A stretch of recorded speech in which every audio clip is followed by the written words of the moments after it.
Bismillahirrahmanirrahim. Assalamualaikum warahmatullahi wabarakatuh.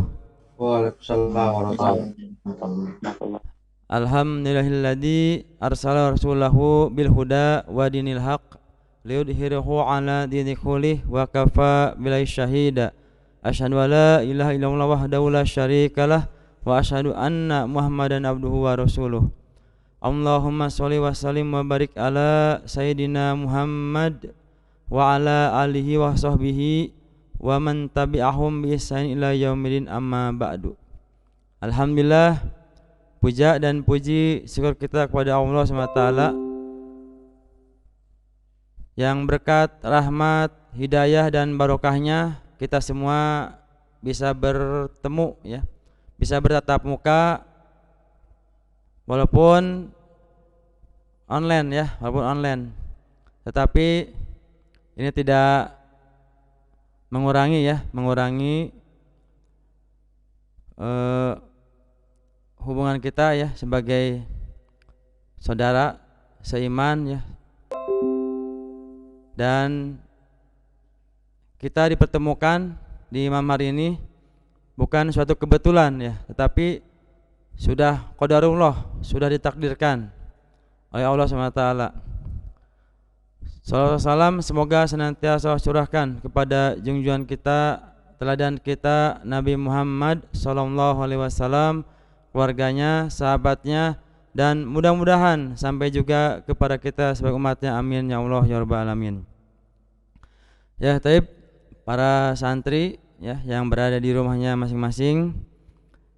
Insyaallah untuk malam hari ini ya, Ustadz diberikan amanah untuk menyampaikan bab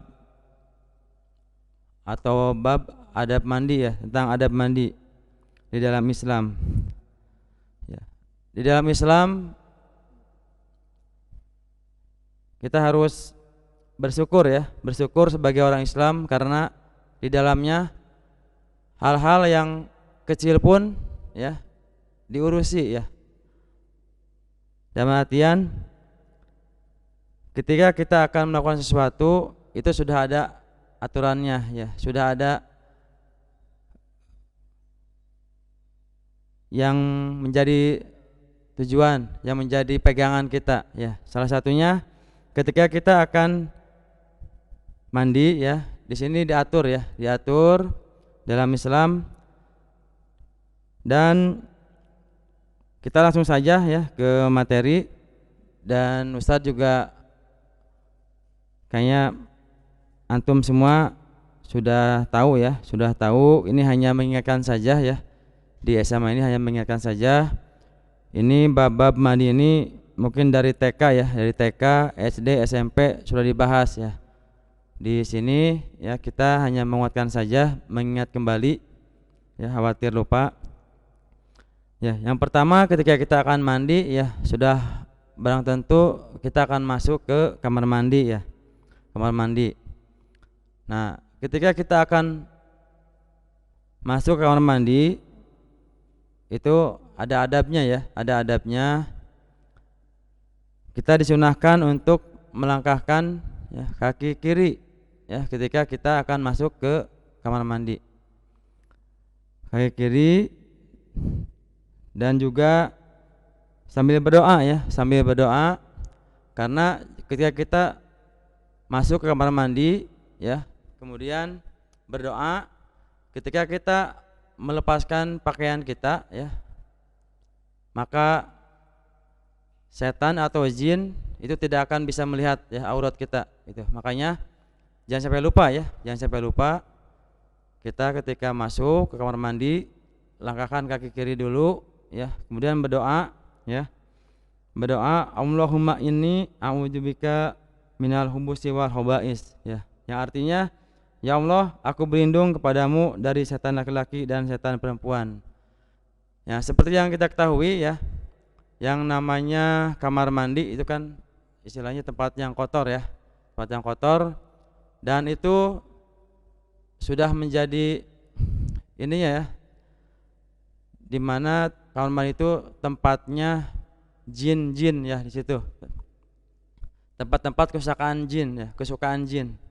Tempat yang kotor itu banyak jin di situ. Makanya Allah SWT ya melalui nabinya agar kita itu bisa ketika melangkahkan kaki ke kamar mandi memakai adab ya.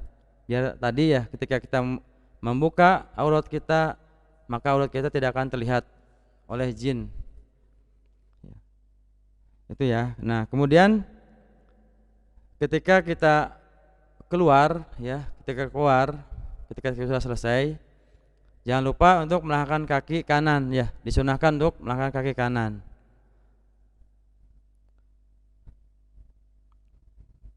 Nah, di sini ketika kita sudah di kamar mandi ya, itu kita tidak boleh berlama-lama ya. Tidak boleh berlama-lama.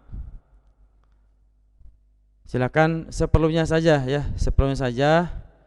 Tidak berlama-lama karena semakin lama kita di kamar mandi ya, itu bakal ada godaan ya, godaan.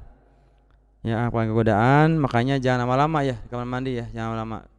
Seperlunya aja lah, seperlunya aja. Kemudian selanjutnya ketika kita sudah berada di kamar mandi ya, kita disunahkan untuk tidak menghadap ke kiblat ya atau membelakangi ya.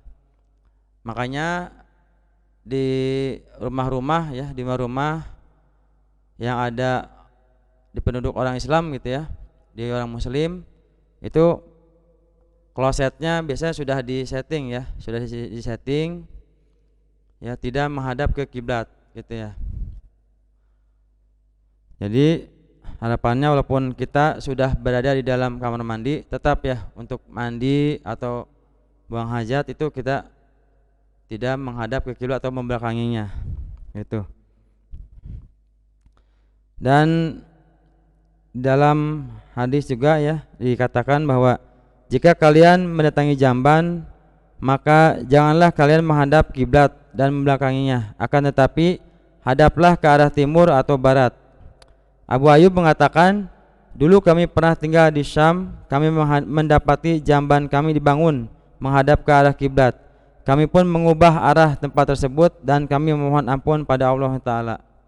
Ya, hadis Bukhari nomor 394 dan Muslim 264. Jadi jika rumah kita ya, rumah kita atau mungkin ketika kita ada saudara ya, rumah saudara kita di kampung-kampung atau di mana yang emang ketika jambannya menghadap ke kiblat ya atau membelakangi ya, silakan bisalah dikasih tahu gitu ya, minimal kita udah ngasih tahu gitu ya untuk diubah gitu ya, karena sesuai tadi ya, sesuai sunnah, sesuai syariat ya, itu tidak menghadap ke kiblat atau membelakanginya. Kemudian ketika kita beristinja ya dengan ketika tidak beristinja dengan tangan kanan ya, tapi dengan tangan kiri ya, karena tangan kanan ya seperti yang kita ketahui itu untuk melakukan hal yang baik ya, hal-hal yang baik. Jadi ketika kita akan membersihkan ya, baik ketika buang hajat maupun buang air kecil ya, silakan pakai tangan kiri ya, pakai tangan kiri. Jangan sampai antum memakai tangan kanan ya. Kemudian ketika kita di kamar mandi ya, adabnya yaitu kita diam ya, diam. Jangan sampai ketika mandi, bahkan sebelum mandi ya, ada yang bersiul-siul ya kan, ada yang nyanyi-nyanyi gitu kan. Nah, itu tidak boleh ya, itu tidak boleh. Tidak boleh. Ketika berada dalam kamar mandi ya, hendaknya seorang muslim diam tanpa berkata-kata, apalagi sampai bernyanyi ya. Bahkan jika ada yang memberi salam, kita sebaiknya tetap diam. Dari Ibnu Umar ya radhiyallahu anhu, beliau berkata, ada seorang yang melewati Rasulullah SAW dan beliau sedang kencing. Ketika itu orang tersebut mengucapkan salam, namun beliau tidak membalasnya ya. Itu mungkin zaman dulu ini ya, belum ada kamar mandi ya, kamar mandi. Jadi ketika Rasulullah mungkin sedang ini ya, sedang buang air kecil, kemudian ada yang salam, tapi beliau tidak menjawabnya, gitu. Nah, kemudian tadi ketika kita sudah mandi ataupun sudah buang air kecil atau buang air besar ya, kita kemudian keluar dari kamar mandi ya, disunahkan untuk melangkahkan kaki kanan ya, kaki kanan dulu ya, sambil berdoa gufronaka ya, ya Allah aku mohon ampun padamu, gitu ya. Nah, kemudian selanjutnya ini untuk bab mandi ya, untuk bab mandinya ya, bab mandinya ketika kita mau mandi ya, mungkin di sini kita ambil contoh ketika ini ya, ketika mandi wajib ya, mandi wajib ya, mungkin di masa-masa antum ya, kelas SMP atau SMA lah ya, biasanya kalau yang mimpi ya, kalau tidur mimpi basah gitu ya, nah itu jangan main-main ya, jangan main-main, tidak apa-apa ya, tidak apa-apa, karena itu kan emang sudah fitrah ya, sudah fitrahnya ketika antum sudah balik ya, kemudian pernah mimpi ya, mimpi basah, nah maka antum wajib ya mandi ya, mandi wajib, karena kalau antum tidak ini ya, tidak melaksanakan beberapa sunahnya di sini ya, khawatir ketika antum melaksanakan ibadah yang lain, misalnya contohnya sholat gitu ya, itu tidak sah ya, makanya mandi wajibnya harus benar-benar ya.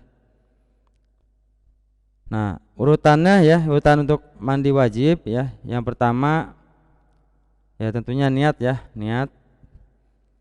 Kemudian setelah itu membersihkan telapak tangan ya, sebanyak 3 kali ya, telapak tangan kita bersihkan dulu, dan kemudian disunahkan untuk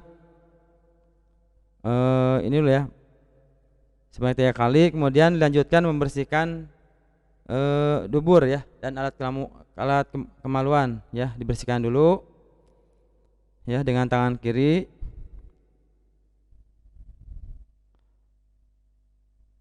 Kemudian sebelumnya kita berwudu ya, disunahkan berwudu dulu ya, berwudu sebelum mandi itu berwudu dulu. Nah, kemudian disunahkan juga ketika mau mandi ya, kita jangan ini ya, jangan langsung ya, tapi harus apa ya namanya, harus berurutan ya, misalkan ke kaki dulu ya, kemudian ke paha ya, biar si tubuh itu tidak kaget ya, apalagi kalau kita mandi ketika bangun tidur ya, bangun tidur baik itu waktu pagi ya ataupun pas tidur siang gitu ya, itu biasanya kan badan kita panas ya. Nah, maka itu jangan langsung ke kepala ya, tapi berurutan dari bawah dulu ya, biar tidak kaget saraf-sarafnya gitu ya. Kemudian setelah itu ya, setelah berwudu kemudian membasuh ini ya, ke sebelah kanan dulu 3 kali ya, sebelah kiri 3 kali, kemudian baru ke kepala ya. Nah, untuk ke kepala itu pastikan airnya sampai ke kulit ya, jadi rambutnya di gini ya, ditekan-tekan gitu ya, tekan-tekan, kemudian badannya digosok-gosok ya, digosok-gosok, pastikan kuku-kukunya ya, kalau ada ini di sela-selanya itu dibersihkan ya, kemudian langsung diguyur ya, langsung diguyur, dan itu dipastikan semuanya terkena air ya, terkena air semuanya, jangan ada yang terlewat gitu ya.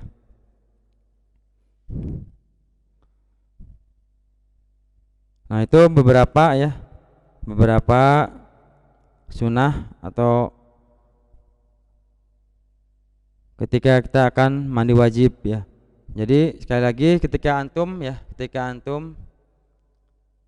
mimpi basah ya, jangan apa ya namanya, jangan biasa aja gitu ya, biasa aja. Yang penting tadi ya, ketika antum sudah bangun dan dipastikan antum itu mimpi basah, cepat langsung mandi ya, langsung mandi kayak itu. Nah, mungkin ini ada tambahannya ya dari Ustadz, itu tentang bab air ya, bab air. Di sini ada beberapa ya. Yang pertama yaitu air mutlak ya, air mutlak. Air mutlak maksudnya yaitu air yang masih murni ya.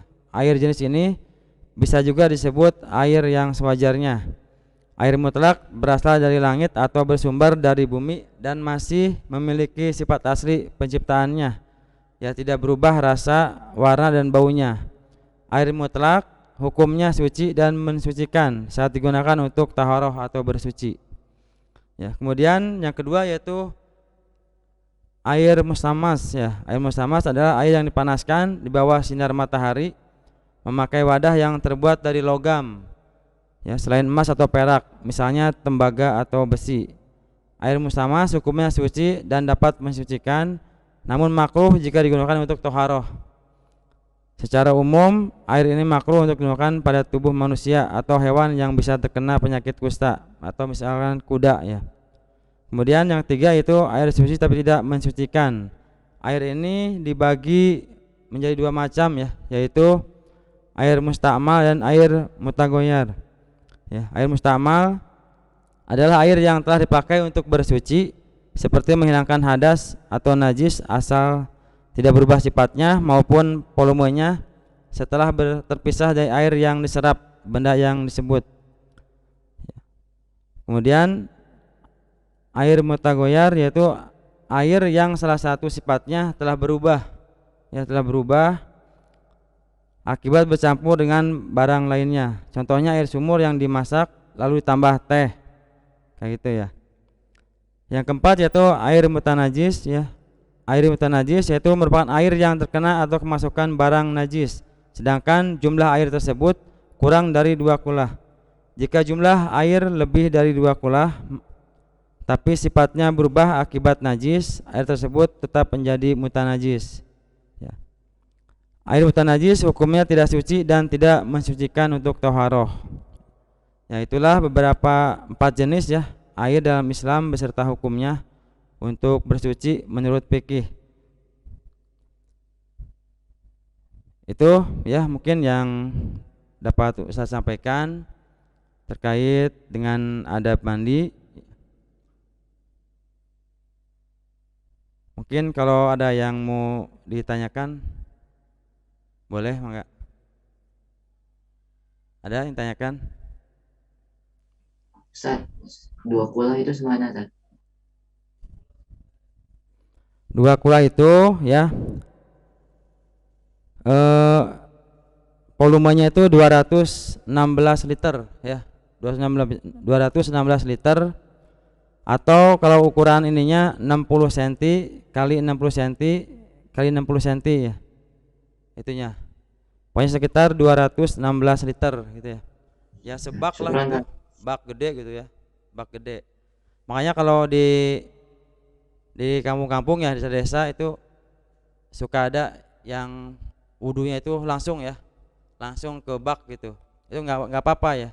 Yang penting tadi ya udah 2 kulah, kemudian kalau bisa sih airnya sambil ngalir ya. Sambil ngalir, ngocor terus gitu. Kayak gitu ya.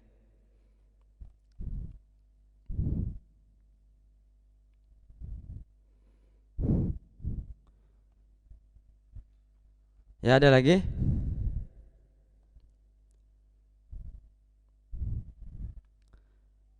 Ya, jadi mungkin antum nanti ya ketika di asrama ya, mungkin ini ya aplikasinya ya.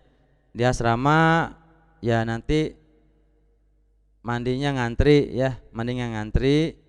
Nah, makanya harus tadi ya manajemen waktunya ya. Manajemen waktunya harus bisa diatur agar antum tidak terlambat ya, tidak terlambat ke masjid atau tidak terlambat mandi ya. Jadi harus diatur ya, harus diatur. Dan kemudian biasanya ya tadi ya yang Ustaz katakan bahwa ketika di kamar mandi tidak boleh nyanyi-nyanyi ya kan. atau bahkan sampai ya teriak-teriak atau apa gitu ya biasanya. Nah, itu tidak boleh ya, tidak boleh.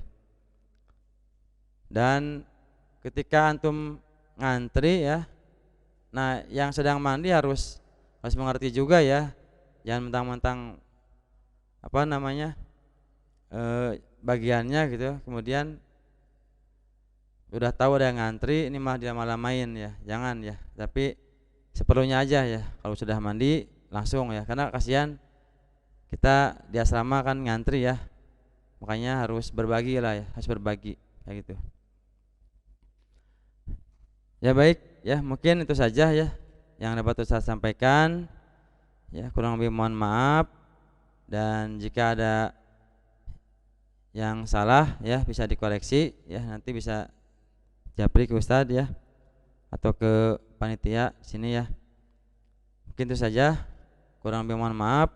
Wassalamualaikum warahmatullahi wabarakatuh. Waalaikumsalam warahmatullahi wabarakatuh.